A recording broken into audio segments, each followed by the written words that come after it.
적격증빙을 잘 수취하셔야 비용 처리도 받으실 수 있고 가산세도 내지 않게 됩니다. 건당 3만원 이하의 접대비인 경우에는 적격증빙 없이도 모두 비용 처리가 가능합니다. 일반적으로 1,500만원까지 인정을 받게 되지만 운행일지를 작성하는 경우 초과된 금액도 업무 사용 비율에 따라 인정받으실 수 있습니다.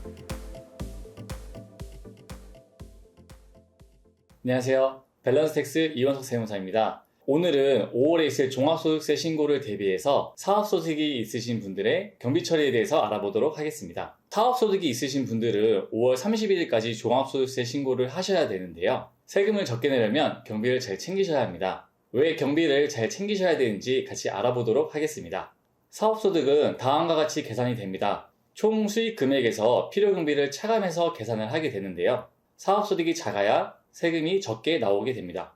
그러려면 총 수익 금액이 작거나 필요경비가 많이 들어가야 합니다. 총 수익 금액은 줄일 수 없으니 필요경비를 많이 넣으셔야 되는데요. 여기서 필요경비로 넣을 수 있는 것은 총 수익 금액에 대응하는 경비로서 일반적으로 용이되는 통상의 경비입니다. 사업의 매출을 발생시키기 위해 쓴 돈을 비용 처리로 해주겠다는 건데요. 즉 사업 관련성이 있어야 합니다. 만약 사업과 관련 없는 비용의 경우 필요경비로 인정받지 못하게 됩니다. 사업과 관련된 비용을 처리했다고 해서 전부 다 비용 처리가 되는 것은 아닌데요. 그것을 증빙할 수 있는 증빙 자료가 필요합니다. 결과적으로 필요경비를 인정받으려면 사업 관련성과 증빙 자료가 있어야 합니다. 그러면 어떤 증빙 자료를 준비해야 할까요? 세법상 정해져 있는 적격증빙은 다음과 같습니다. 세금계산서, 계산서, 신용카드 매출 전표, 현금 영수증입니다. 세금계산서는 사업자들끼리 거래 사실을 증명하기 위해 발급을 하는데요. 경비 처리를 받기 위해서는 재화나 요금을 제공한 사업자에게 세금계산서를 발급받으셔야 합니다. 계산서는 부가가치세가 면제되는 재화나 용역을 제공한 사업자에게 발급받으실 수 있습니다. 신용카드 매출 전표 같은 경우에는 신용카드로 결제할 때 따로 발급받지 않아도 전산에 다 기록이 되는데요. 홈택스에 사업용 신용카드를 등록해 놓으시면 사용 내역을 홈택스에서 편리하게 확인하실 수 있습니다. 현금 영수증은 현금으로 결제 시에 재화나 요금을 제공한 사업자에게 발급받으실 수 있는데요. 신용카드와 다르게 자동으로 발급되는 것이 아니니 꼭 요청하셔서 발급받으셔야 합니다. 사업과 관련된 비용을 지출하셨다면 방금 말씀드린 적격증빙을 받아 놓으셔야 되는데요. 적격증빙을 받지 않은 경우 비용 처리가 되지 않을 수도 있고요. 비용 처리가 되더라도 가산세가 나올 수 있습니다. 가산세는 증명서류 수취 불성실 가산세인데요. 건당 3만원 초과인 경우로 적격증빙을 미수취하거나 사실과 다르게 받은 경우에 가산세를 내게 됩니다. 가산세 금액은 미수취 금액 또는 사실과 다른 수취 금액의 2%를 내게 됩니다. 적격증빙을 잘 수취하셔야 비용 처리도 받으실 수 있고 가산세도 내지 않게 됩니다. 다음은 인건비에 대해서 알아볼 건데요. 사업을 하시면서 큰 부분을 차지하는 게 인건비입니다. 급여 같은 경우 급여를 줬다고 해서 급여를 받은 근로자가 앞서 말씀드린 증빙을 주지는 않습니다. 그럼 어떻게 해야 할까요? 인건비를 비용으로 인정받으려면 원천징수 신고를 하셔야 합니다. 원천징수는 사업자가 급여를 지급할 때 세금의 일부를 먼저 징수하는 것을 말하는데요. 원천징수한 내역을 매달 10일까지 신고 납부하도록 되어 있습니다. 근로자의 경우 급여 지급 시 근로소득 간이세표에 따라 소득세를 원천징수하게 되고 사업소득자는 3.3%를 원천징수하게 됩니다. 일용직의 경우에도 계산식에 따라 일부 금액을 원천징수할 수도 있습니다. 이렇게 원천징수 신고를 한 내용을 바탕으로 인건비를 비용 처리 받으실 수 있습니다. 지금까지 비용 처리를 위해서 적격증빙이 필요하고 인건비의 경우에는 원천징수 신고를 해야 된다는 것에 대해서 알아봤는데요. 마지막으로 비용 항목에는 무엇이 있고 주의할 점은 무엇인지 알아보도록 하겠습니다.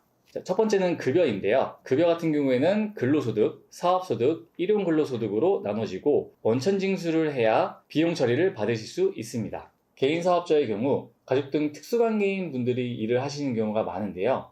실제로 일을 한다면 모두 다 비용 처리를 받으실 수 있습니다. 단 개인사업자의 경우 사업주 본인의 급여는 비용 처리를 받으실 수 없습니다.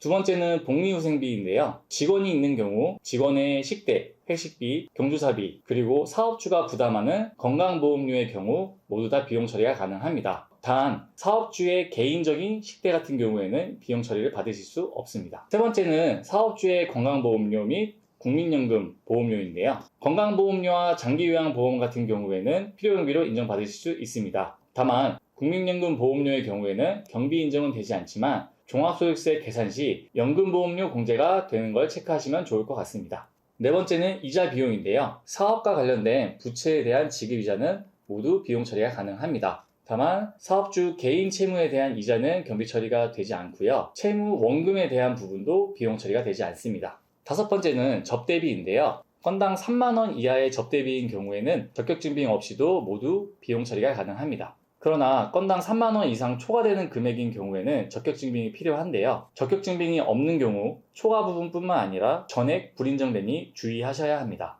또한 접대비 한도가 있으니 꼭 체크해보세요.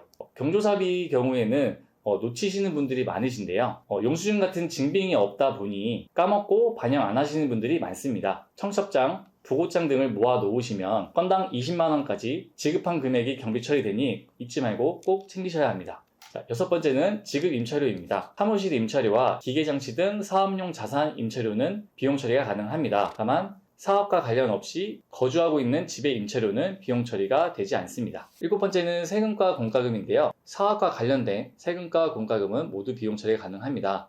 다만 벌금, 과태료, 가산세 등은 비용 처리가 되지 않습니다. 여덟 번째는 감가상각비인데요. 부동산, 사업용 자산, 차량 등의 감가상각 금액은 비용 처리가 가능합니다. 그러나 무한정 인정되는 것은 아니고요. 한도 이내의 금액만 인정되게 됩니다. 마지막으로 촬영 관련 비용인데요.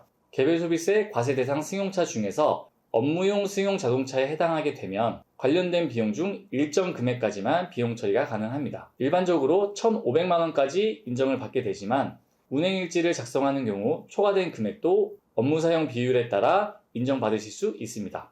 업무용 승용 자동차가 있다면 업종에 따라 전용 보험 가입 여부, 운행일지 작성, 한도 금액 등을 확인하셔야 합니다. 주요 비용 항목을 함께 보셨는데요. 말씀드린 것 외에도 다양한 항목이 있는 만큼 지출하실 때마다 필요경비에 해당하는 것들을 잘 챙기셔야 세금을 줄일 수 있습니다. 오늘 내용의 요약 정리입니다. 사업소득을 줄이려면 필요경비를 잘 챙기셔야 되는데요. 그러기 위해서는 필요경비는 사업 관련성과 증빙이 있어야 합니다. 적격증빙의 종류에는 세금계산서, 계산서, 신용카드 매출전표, 현금 영수증이 있습니다. 인건비의 경우에는 원천징수 신고를 해야 비용 처리가 가능합니다. 마지막으로 필요경비에 해당하는 항목을 잘 확인하시고 잘 챙기셔야 경비 처리를 다 받으실 수 있습니다. 소득세 신고가 얼마 남지 않았는데요. 5월 전에 미리 준비하셔서 빠뜨리는 비용 없이 잘 신고하시길 바라겠습니다. 궁금하신 사항이나 신고에 도움이 필요하신 분들은 편하게 아래 번호로 연락 주시기 바랍니다. 다음에는 더 좋은 내용으로 찾아뵙도록 하겠습니다.